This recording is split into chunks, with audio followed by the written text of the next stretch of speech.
전쟁 때 포탄이 떨어져 산산조각 나서 죽을 뻔한 이야기. 내가 6살이었을 때의 일이다. 한국은 남북한 분단국가로서 북쪽은 공산주의 나라, 남쪽은 민주주의 나라로 갈라져 있는데 서로 이념과 사상이 다르니 1950년에 한국 전쟁이 일어났다. 북한이 먼저 남한으로 침공해 들어왔다. 국제적으로는 소련과 중국이 공산국가였는데 북한은 사상이 같은 대국 민족을 써서 그들과 일체되어 침공한 것이다. 이에 맞선 남한은 민주주의 국가인 미국과 하나 되고 유엔 군들의 도움을 받으면서 전쟁을 했다. 당시의 고향 월명동 지역까지 북한 군인들이 내려왔다.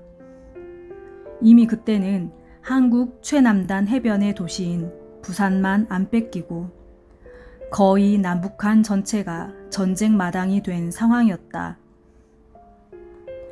그렇다 보니 월명동 지역에도 낮에는 한국군과 연합군이 스쳐가며 전쟁하고 밤에는 북한군들이 다니며 야간 전쟁을 했다.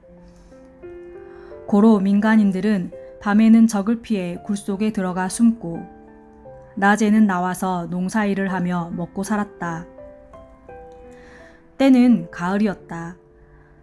어느 날 우리 집 식구들이 동네에 있는 방앗간에 가서 디딜방아를 찍게 되었다. 좁쌀을 찍고 있는데 북한군이 200명쯤 압속골 제로 넘어와 동네 샘가에서 쉬며 물을 먹으려 했다. 어머니 말씀을 들어보면 이때 적군들이 물을 퍼먹게 바가지를 달라고 했다 한다. 그들이 북한말로 여성동무 바가지 좀 달라우 하여서 있는 대로 어머니가 갖다 주었다고 했다.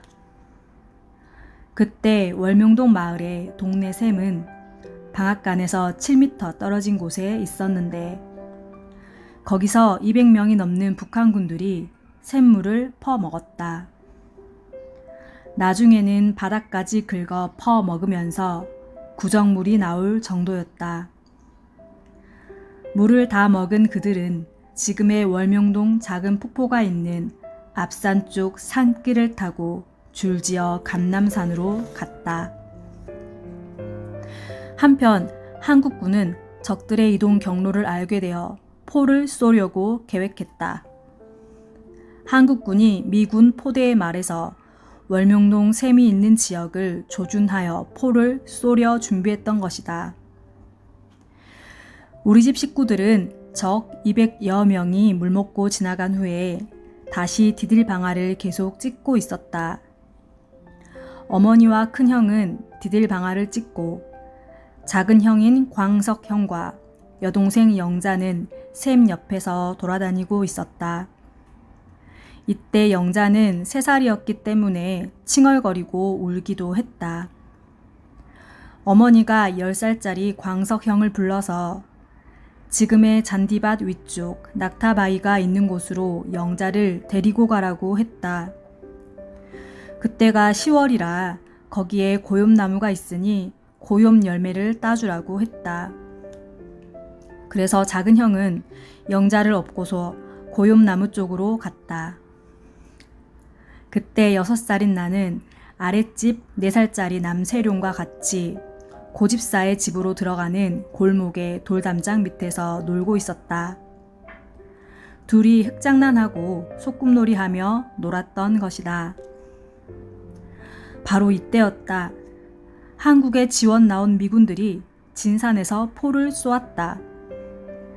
북한군 적들이 월명동 마을로 지나가는 것이 보고되었기에 그때쯤 월명동 동네 샘에서 물을 먹겠다 생각하고 그 샘을 중심으로 포를 쐈던 것이다. 포탄은 내가 놀고 있는 곳에서 10m 정도 떨어진 지역 고집산의 채소밭으로 날아와 터졌다. 155mm 거대한 포탄이었다. 이때 파편 수백 개가 화산 폭발하듯 튀어서 주위를 덮쳤다. 이로 인해서 옆에 있던 어린 남세룡은 돌 담장 너머로 10m 멀리 날아가 버렸고, 나는 제자리에서 1m 이상 공중으로 날아올랐다 떨어졌다. 방앗간도 포탄 터진 곳에서 약 15m 거리밖에 안 되었기 때문에 흙으로 다 뒤덮였다. 그 당시 큰형은 13살이었는데 포탄 파편에 맞아 그대로 쓰러졌다. 어머니는 큰형의 다리에서 피가 나는 것을 보시고 응급처치를 한 후 끈으로 묶어주었다. 내가 놀던 곳에는 돌들이 날아와서 돌담장 주위에 우수수 떨어졌다. 돌들은 주먹만한 것도 있고 베개만한 것도 있었다. 포탄 떨어진 곳이 고집산의 채소밭이라 그 옆에 쌓은 담장이 무너지면서 돌들이 깨지고 쪼개져 날아온 것이다. 돌들뿐만 아니라 포탄 파편도 튀어서 같이 날아왔다. 알고 보니 미군이 쏜 포탄은 155mm로 살상 범위가 50m도 더 되는 것이었다. 보통 포탄이 하나 터지면 땅이 몇 미터 너비로 파여 흙이 순식간에 날아가 버린다. 어렸을 때 봤는데 그날 푹 파인 웅덩이에는 비가 오는 장마철마다 물이 시퍼렇게 고여 있었다. 월명동 개발할 때까지 그 웅덩이가 그대로 있었다. 그때 찍어놓은 사진도 있다. 너무 깊이 파여서 흙으로 못다 채운 것이다. 포탄이 터져 크게 파인 큰 웅덩이를 다 메울 수 없어 그 자리는 빼놓고 나머지만 채소밭으로 썼다. 그런데 이날 죽은 사람이 하나도 없었다. 절대자 하나님이 미리 아시고 보호해 주신 것이다. 특히 나와 남세룡이 있던 자리는 포탄이 떨어진 곳과 불과 10m 거리에 있었으니 정말 포탄의 살상 범위 안에 완전히 들어가 있었던 것이다. 실제 그런 상황이었는데 어떻게 살았을까? 이는 누가 들어도 꿈 같은 일이라고 한다. 포탄 파편이나 돌 하나만 맞았어도 죽었을 것이다. 또 포탄 터지는 소리에 고막이 나가고 심장마비가 나서라도 죽을 수밖에 없었다. 하나님이 절대적으로 보호하여 살려주신 것이다. 이날 어머니가 작은 형에게 칭얼대는 영자를 데리고 고욤 열매 따먹으러 가라고 미리 보낸 것도 하나님이 감동시켜 행하신 일이었다. 작은 형과 영자는 샘 옆에서 돌아다니고 있었기에 만약 포탄 터질 때까지 거기에서 돌아다녔다면 치명적으로 포탄의 파편을 맞고 산산조각이 나서 죽었을 것이다. 그 후 남세룡에게 그날의 상황을 물어보면 꽝! 할 때 자기가 하늘로 날아갔다가 내려왔다고 하며 그 모습을 수시로 흉내냈다. 어린아이라서 그게 재밌었는지 물어볼 때마다 두 손을 하늘로 번쩍 쳐들며 올라갔다 내려오는 모습을 흉내내곤 하였다. 나는 그때 잠깐 기절을 한 것으로 기억난다. 그래도 몸의 어느 부분 하나 상한 곳이 없었다. 눈동자같이 생명을 지켜주신다는 성서의 말씀대로 하나님과 성령은 생명을 지켜주셨다. 어머니도 이상이 없었다. 단지 큰형만 오금 뒤에 콩 쪼가리만한 파편이 들어 박혔다. 당시 병원 진료 혜택을 못 받았기에 수술도 못하고 10년, 20년을 그냥 지냈다. 그런데 그 후로도 아프지 않아서 파편이 녹아 없어졌나 생각하다가 결국 나이 80이 넘은 지금까지 그대로 지냈다고 한다. 이와 같이 6.25 전쟁 때 나를 비롯해 어머니, 큰형, 작은형, 여동생 영자까지 식구 5명이 한 자리에서 모두 죽을 것이었는데 절대 하나님과 성령의 도우심으로 모두 죽음에서 살아났다. 특히 나는 그 155mm 포탄이 터진 곳 가까이에 있었는데도 몸 한 군데 다친 곳 없이 살았으니 기적이다. 하나님이 죽음에서 극적으로 살려주신 것이다.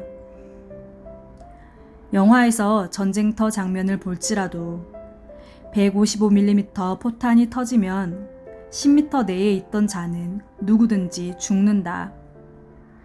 아니면 고막이 터지거나 뇌가 파열된다. 포탄의 위력이 그렇게 어마어마하다. 베트남에서 전쟁할 때 나도 직접 봤는데 포탄은 수류탄 50개가 동시에 터진 것보다 더 위력이 강하다. 포탄이 터진 곳에서 주변 5m, 10m, 20m, 30m까지는 죽은 사람들이 질비했다. 파편이 날아가다 목에 스쳐서 목이 떨어져 죽은 자도 있고 파편이 등을 뚫고 배로 튀어나가 그대로 엎어져 죽은 자도 있었다. 또 파편이 팔뚝으로 지나가 팔이 잘리기도 하고 허벅지로 지나가 다리가 잘리기도 했다. 베트남전에서 그런 일을 수시로 보았다. 그런데 6살 어린아이가 10m 거리에 있었는데 골이 안 쪼개지고 수백 개의 파편도 피하였으니 전지전능하신 하나님이 살려주신 생명의 표적의 역사가 아닐 수 없다. 역시 하나님과 성령님과 성자는 전지전능하신 존재자이시다. 베트남 전쟁터에서 포탄 터진 곳에 가보니 옆에 큰 돌들이 다 쪼개지고 금이 가 있었다. 포탄 속에는 다이너마이트가 들어있기 때문이다. 위력이 엄청나다. 승용차가 옆에 있으면 파괴되고 날아가 버린다. 포탄의 구조를 보면 꺼죽은 매끈한데 안쪽은 터졌을 때 분해되게 되어 있다. 포탄이 터지면 수백 개로 쪼개진 파편이 날아가게 제조한 것이다. 수류탄도 거죽을 보면 골이 동서남북으로 패여 있다. 거북이 등같이 소나무 껍질같이 만들어져 있다. 수류탄이 터질 때 파편이 많이 날아가도록 그렇게 제조한 것이다. 터지면 약한 부분이 끊어지면서 수십 개의 파편이 날아간다. 그런데 월명동에 포탄이 떨어진 날 나는 반경 10m 안에 있었는데도 파편 하나 안 맞았다. 돌이 수백 개가 날아왔는데 그 돌에도 안 맞았다. 돌이나 파편 하나만 맞았어도 죽었다. 지난날을 생각하며 자세히 살펴보면 신기한 기적과 오묘한 기적이다. 기묘하신 하나님의 전지전능을 내가 성장하여 더욱 깨닫고 이 글을 통해 전지전능하신 하나님, 성령님, 성자를 증거한다. 절대자 하나님, 성령님, 성자는 나뿐만 아니라 지구상에 있는 사람들 모두 불꽃같이 살피시며 죽음에서 살려주신다. 잊지 마라. 이것을 다시 생각하며 감사하라고 하나님은 내게 이 글을 써서 세상 모든 사람들에게 알리라고 하셨다. 하나님은 네가 알려줘야 그들도 죽음에서 살려준 전능자 나 하나님을 깨닫게 된다. 이 책을 보는 자들 모두 과거의 죽음에서 살아난 것을 생각나게 하리라. 개인뿐 아니라 가정 단위, 민족 단위, 세계 단위도 그러하니라 하고 말씀하셨다. 이날 내가 어찌 파편 하나도 안 맞고 돌 하나도 안 맞았냐고 하나님께 물어보니 하나님은 내가 꼭 껴안고 감쌌다.